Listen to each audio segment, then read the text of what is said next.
नमस्कार। आज के इस वीडियो में हम लोग जानेंगे कि सेकेंड वर्ल्ड वार कैसे हुआ था और किन कारणों की वजह से हुआ था। देखिए, वर्ल्ड वार का शुरुआत जब जर्मन ने पोलैंड पर अटैक किया उसके बाद ही इसका शुरुआत हुआ था। देखिए, बात करेंगे इसका जो ड्यूरेशन था 6 साल का 6 साल तक चला था, जिसमें कि पहले वर्ल्ड वार में 4 साल तक हुआ था। और देखिए, सेकेंड वर्ल्ड वार में 1939 से लेके आपको 1945 तक का ये युद्ध चला था। जैसे कि आपको पहले वाले वीडियो में बता चुके हैं कि हम बता चुके हैं कि उसमें फर्स्ट वर्ल्ड वार होने के कारण क्या क्या था। आज के वीडियो में हम लोग जानेंगे कि सेकेंड वर्ल्ड वार क्यों और कैसे हुआ था और इसमें किन किन राष्ट्रों ने सहभागी लिए थे, और जानेंगे डिटेल में और विस्तार में कि इसके बाद क्या हुआ और क्यों दुनिया दो तरफों में बढ़ गया और कोल्ड वार का स्थिति मौजूद हुआ। और कोल्ड वार भी तब तक चला जब तक कि जो रशिया का जो अपना अलायंस था, उसका जो यूएसएसआर था, उसको जब पतन हो गया तब कोल्ड वार अंत हो गया। जानेंगे इस वीडियो में, इस क्लास में, कि सेकेंड वर्ल्ड वार के माध्यम से किन किन कारणों से हुआ और कैसे हुआ, आइए जानते हैं। इस द्वितीय विश्व युद्ध में इसके दौरान 22 मिलियन लोगों ने अपना जान खो दिए थे और इसमें 34 मिलियन लोग घायल हो गए थे, जिसमें कि 1000 खरब डॉलर अमेरिकन डॉलर का नुकसान हुआ था। और इसके भरपाई, देखिए ये युद्ध क्यों हुआ था कि अपने शक्ति को प्रदर्शन करने के लिए। और लेकिन जो वर्साइल्स का जो संधि था, जो जर्मनी के अगेंस्ट में था, उसको देखिए बहुत सारे समस्याओं को उलझा दिया गया था। जैसे कि 66 करोड़ पाउंड उसमें देना पड़ता था हर साल उसको। और इसकी वजह से जो जर्मनी का जो अपना इलाका था, उसका जो फैक्ट्री था, उसमें सेना को कम कर दिया गया था कि 1 लाख ही वो रख सकते अपने पास में। और उसकी वजह से उस अंदर बेरोजगारी और जो भी समस्याएं थे, आर्थिक संकट आ गया था। इसके बाद जब हिटलर ने उसमें अपना शासन जमाया तो उसने धीरे धीरे अपना जो सत्ता को काबिल कर लिया। उसके बाद वो चाहता था कि अपना जो एरिया, अपना इलाका जो खो गया है, उसको अपने में लेकर और पूरा यूरोप में राज करे और पूरा विश्व में अपना एक अलग ही बुनियाद तैयार करे। देखिए, इसमें जानते हैं, देखिए यूरोप में जो था, अभी जो फिलहाल में ईयू है, उस टाइम में देखिए 2 गोटों में बढ़ गया था यूरोप। और इसमें एक था, देखिए एलाइड पावर, इसमें मित्र राष्ट्र थे। एक में था एक्सिस अलायंस, यानी कि देखिए आपका धुरी राष्ट्र। बात करेंगे, देखिए मित्र राष्ट्र को उस टाइम सेकेंड वर्ल्ड वॉर में शुरुआत किए थे लीडिंग के रूप में फ्रांस ने, और इसमें था पोलैंड, चेकोस्लोवाकिया, युगोस्लोवाकिया। इसकी तरह रोमानिया, अमेरिका, ब्रिटेन और रशिया ने भी साथ दिया बाद में जाकर। लेकिन देखिए, अगर बात करेंगे कि एक्सिस अलायंस में तो क्या क्या था, लीड बाय जर्मनी, इसमें इटाली, जापान, स्पेन भी थे। और कुछ सालों बाद जर्मनी और रशिया ने अपने ट्रीटी कर लिए, जब संधि कर लिए, तो उसके बाद में क्या हुआ कि रशिया भी इस अलायंस में आ गया और इस अलायंस से ही युद्ध करने प्रारंभ कर दिया। देखिए, जब 2 राष्ट्र अपने युद्ध में जाते हैं तो उसके बाद अलग अलग जो देश है उनके संबंध उनका खराब होने लगता है। अगर जो मिल गए तो उसका अपना हो गया, अगर अपना हितैषी नहीं है तो वो किसी का भी नहीं होता है, दुश्मन का ही व्यवहार करता है। देखिए, what are the main causes of the second world war बात करेंगे तो सेकेंड वर्ल्ड वार होने के लिए कुछ प्रमुख कारण है, उसको आपको समझना बहुत ज़रूरी होता है। देखिए, वायोलेशन ऑफ वर्साइल्स ट्रीटी, यानी कि जो वर्साइल्स का संधि का उल्लंघन। देखिए, जो उस समय पे जर्मनी के जो शासक थे, यानी कि जो हिटलर थे, एडोल्फ हिटलर, उन्होंने अपने नागरिकों पर अपने भाषणों से अपने तरफ खींच लिए थे। और उसने अपना नाजी जो पार्टी था उसके वर्चस्व के लिए अपने देश में अपना अलग ही छाप और पहचान किए थे। उन्होंने वादा किए थे कि अपने देश को वो एक सार्वभौम राष्ट्र बनाएंगे, और जो भी कुरीतियाँ है, जो भी अलग अलग जो नीति बनाए थे तत्कालीन राष्ट्रों ने और अलग जो अब वेस्टर्न कंट्रीज़ ने उस समय पर, उसका वो खारिज करते करते धीरे धीरे गए और अपने देश को एक अलग और सैनिक रूप में ताकतवर बनाने में लगे। इसकी वजह से जब वर्साइल्स का संधि हुआ था उसको वो खारिज करने लगे। इसके बाद से ये भी एक कारण माना जाता है कि इस संधि के उलट जर्मनी के पास अपना जो सैनिक क्षमता था उसको बढ़ावा दिया गया, हथियारों का उत्पादन बढ़ाया गया और देश को, जनता को शिक्षित तौर पर और अपने राष्ट्रवाद के नाम पर अपने तरफ खींचकर हिटलर ने सेकेंड विश्व युद्ध यानी कि सेकेंड वर्ल्ड वार को जन्म दिया। देखिए दूसरा क्या होता है कि failure of the league of nation. देखिए अगर बात करेंगे कि राष्ट्र संघ यूएनओ का स्थापना जो हुआ था वो 12 जनवरी 1920 को हुआ था। देखिए और इसको विल्ड्रो विल्सन यानी कि अमेरिकी राष्ट्राध्यक्ष ने अपने स्वार्थ की नीति अनुसार इसको स्थापना किया था। लेकिन क्या हुआ कि देखिए जब यूएनओ का गठन हुआ तो अमेरिका खुद ही इसका सदस्यता लेने से इनकार कर दिया, यानी कि जो अमेरिकन प्रेसिडेंट ने इसको बनाया तो वो भी इसमें सहभागी नहीं हुआ। और धीरे धीरे देखिए इटाली ने, जापान ने और भी देशों ने इसका सदस्य लेने से इनकार कर दिया। पहले हुआ था लेकिन बाद में अपने सदस्यता धीरे धीरे 1933 में, 1939 में वो छोड़ते गए, क्योंकि देखिए इटाली ने 1933 में छोड़ दिया और जापान ने 1938 और 39 को बीच में वो यूएनओ को अपना सदस्यता खारिज कर दिए फॉर्मल रूप में। देखिए अगर बात करेंगे, देखिए यूएनओ को गठन हुआ था कि प्रथम विश्व युद्ध के दौरान जो भी राष्ट्र इसमें सम्मिलित थे और जो भी राष्ट्र का इसमें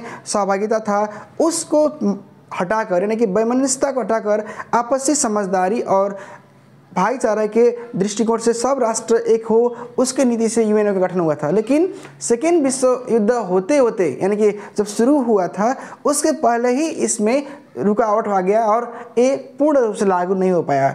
उसके बाद देखिए क्या हुआ कि अंदर अंदर अमेरिका ने अपने आप को शक्तिशाली बनाने के होड़ में वो छिप कर एटम बम यानी कि आणविक हथियारों को वो अपने कामों में लगा हुआ और किसी को भनक भी नहीं पता चला कि उसके पास एटम बम के लिए वो काम करना प्रारंभ कर दिया। देखिए इसीलिए बोला जाता है कि जो failure of league of nation, यानी कि जो राष्ट्र संघ का जो असफलता था इसके वजह से भी सेकेंड वर्ल्ड वॉर हुआ। अगर राष्ट्र संघ उस टाइम मजबूत होता तो द्वितीय विश्व युद्ध नहीं हो सकता था। राइज ऑफ देखिए डिक्टेटर्स, इसमें अगर बात करेंगे तो देखिए जर्मनी में कौन था? एडल्फ हिटलर था। स्पेन में कौन था? फ्रांसिस्को फ्रैंकी था। उसी तरह देखिए आपका इटाली में था मुसोलिनो। ये दोनों सब ने अपने अपने राष्ट्र के लिए एक डिक्टेटर के नाम से काम किए, क्योंकि सारा अधिकार जो अपने पास रख लिए। उसके बाद इन्होंने क्या किया कि अपने पावर को हथियाने के लिए और अपने आगे बढ़ाने के लिए इन्होंने अपने पावर से दूसरे देशों को और अपने जो भी विरोधी थे उसको दबाने के प्रयास ये लोग किए। ये भी एक जरिया हो सकता है वर्ल्ड वार आने के। देखिए सेकेंड वर्ल्ड वार में unholy alliance of the Nations, यानी कि देखिए देशों जब देखिए राजनीति का शुरुआत होता है घर से ही। अगर आपके पड़ोस में या देश में क्या हो रहा है उसका मतलब नहीं है। अगर आपके घर में ही दुश्मन हो तो आपको बाहर दुश्मन ढूंढने का जरूरत नहीं होता है। देखिए उस टाइम क्या हुआ था कि देश एक और अलग अलग गुटों में बटा हुआ था, यानी कि इसमें फर्स्ट वर्ल्ड, सेकेंड वर्ल्ड और थर्ड वर्ल्ड के वजह से देश अपने अपने गुटों में समावेश हुआ था। देखिए फर्स्ट वर्ल्ड यानी कि जो अमेरिकन पक्ष था, जो इसमें फ्रांस लीडिंग कर रहा था, जो मित्र राष्ट्र थे, उसको बोला जाता है फर्स्ट वर्ल्ड। सेकेंड वर्ल्ड मतलब हो गया कि जो जर्मनी की जो अलायंस थे उसको बोला जाता है सेकेंड वर्ल्ड। और थर्ड वर्ल्ड यानी कि जो भारत, इंडोनेशिया, ये जो कंट्री थे जो किसी भी गुट में शामिल ना होकर अलग ही एक असंलग्न नीति के अपनाए थे, उसको बोला जाता है थर्ड वर्ल्ड। देखिए हर देशों ने अपने अपने नीति के अनुसार ही काम किए और अपने स्वार्थ पूरा करने के लिए और दूसरे देशों को अपने पहचान बनाने के लिए और अपने शक्ति प्रदर्शन करने के लिए उसको दबाते गए।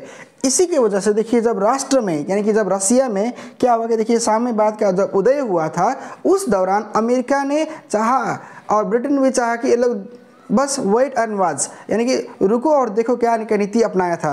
जब जर्मनी ने भी इससे देखिए हर कंट्री में जब वार हुआ तो ब्रिटेन ने भी कुछ रिस्पॉन्स नहीं किया, क्योंकि वो लोग चाहते थे कि ये दोनों यानी कि जर्मनी और रसिया एक दूसरे से लड़के ही अपने निपटा ले। लेकिन जब दोनों ने, जब जर्मनी और जब रसिया ने जब ट्रीटी कर लिए, जब संधि कर लिए और संयुक्त रूप से जब पोलैंड पर अटैक करने के चेष्टा किए, उसके बाद फ्रांस ने जब युद्ध का ऐलान किया तो उसके बाद में विलायत यानी कि ब्रिटेन और अमेरिका और जो भी कंट्री थे मित्र राष्ट्र में, उन्होंने युद्ध का घोषणा कर दिए।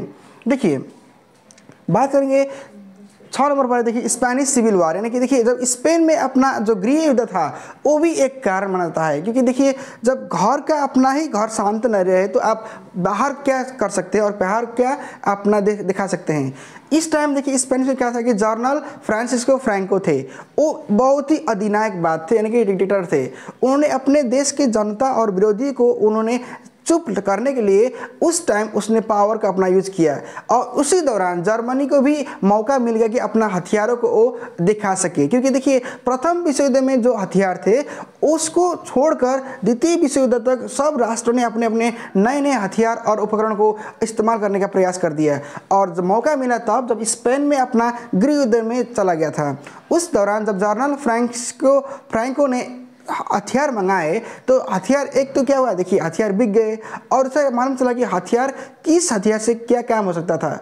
इसने भी अपने देशों के जो विरोधी थे उसको सारेआम मार दिए थे, और उसके बाद भी ये भी एक जो कारण है क्योंकि स्पेन में जो सिविल वार हुआ था इस दौरान जो यूरोप अस्थिर बन गया, और उसके बाद से ही इसमें संकट आने लगा, और ये भी एक कारण बन गया। देखिए बात करेंगे 7वें नंबर पर इकोनॉमिक क्राइसिस, आर्थिक संकट। देखिए दो घर जब देखिए घर में अशांति होता है ना, जब आर्थिक संकट आते हैं तभी घरों के बंटवारा होता है। देखिए घर का बंटवारा तब होता है जब घर में आर्थिक रूप से लोग एक दूसरे के जो इच्छा आकांक्षा पूरा नहीं होता है, उसके बाद ही एक दूसरे से मनमुटाव होता है, और क्या होता है कि डाह ईर्ष्या भी हो सकता है। इसी की वजह से देखिए जब पूरा यूरोप में एक दूसरे से देख के लोग जलते थे, दुश्मनी करते थे, उसके दौरान आर्थिक संकट यानी क्योंकि 20-21 साल पहले प्रथम विश्व युद्ध हुआ था, उसके बाद जब सेकेंड विश्व युद्ध हुआ यानी कि सेकेंड वर्ल्ड वॉर हुआ तो बहुत सारे देश अपने इसको झेल नहीं सके और उन्होंने आत्मसमर्पण कर दिया और क्या किए कि अपने कोई भी गुटों में शामिल ना होकर वो अलग रहे यानी कि न्यूट्रल बन गए। उसमें जैसे कि भारत थे, जैसे कि पाकिस्तान, श्रीलंका, इंडोनेशिया भी था। इस दौरान 120 राष्ट्र ने असंगठन नीति अपनाए थे, जो कि किसी भी ना तो फर्स्ट वर्ल्ड ना तो सेकेंड वर्ल्ड यानी कि वो थर्ड वर्ल्ड में अपने शांति से आगे बढ़ने के खोज रहे थे और चाह रहे थे। देखिए 8वें नंबर पर है, देखिए इमीडिएट कॉज यानी कि जो तत्कालीन कारण थे। देखिए तत्कालीन कारण में क्या है कि देखिए जर्मन में भी जो जर्मनी थे वहाँ के नागरिक थे, जर्मन नागरिक थे, उन्होंने भी अपने जो टैक्स लदा हुआ था 66 करोड़ पाउंड का, उससे वो तंग आ गए थे, और जो अपने देश के आंतरिक जो कलह था और जो दबाव था बाहरी मुल्क का वो नहीं झेल पाए थे। तो उन्होंने एक उम्मीदों का किरण देख रहा था कि हिटलर उनको आज़ादी देगा। उसके बाद जब पोलैंड में अटैक हुआ तो उसके बाद देखिए क्या हुआ कि आपको जो भी आर्थिक जो समस्या थे, उसके बाद तकनीकी समस्या थे, और हथियार बनाने के जब होड़ था तो उसको तो इस्तेमाल करना पड़ा, उसको बेचना पड़ा। इसकी वजह से भी एक दूसरे को लोग दुश्मनी मान के एक दूसरे को अपने स्वार्थ भरने के लिए, पूरा करने के लिए वो लोग युद्ध में झुक गए अपने, और इसके दौरान बहुत सारे लोगों ने अपने जान को खो दिए। और इसमें क्या हुआ कि देखिए आपका 34 मिलियन लोग यानी कि 2,40,00,000 लोगों ने अपांग हो गए, अपने वो परिवार से अनाथ भी हो गए। और उसी दौरान आपको मान के चलिए लगभग 2,20,00,000 लोग यानी कि 22 मिलियन लोग क्या हो गए इस युद्ध में अपने को गुमा लिए, अपने जान को खो दिए।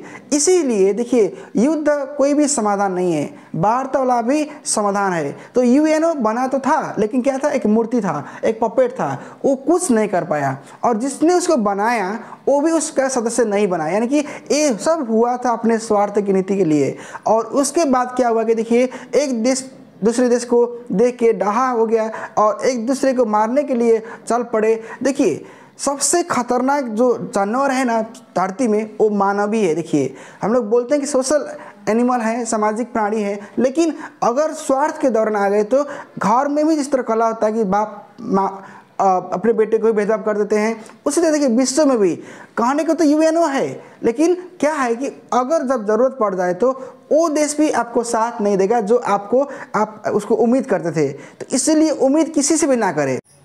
देखिए सितंबर 7 यानी कि 1945 को जब जर्मन ने आत्मसमर्पण कर दिया, जब इटाली ने अपना देश को जो अपना नेता था उसको खो दिया, उसके बाद जापान युद्ध को लड़ते रहा।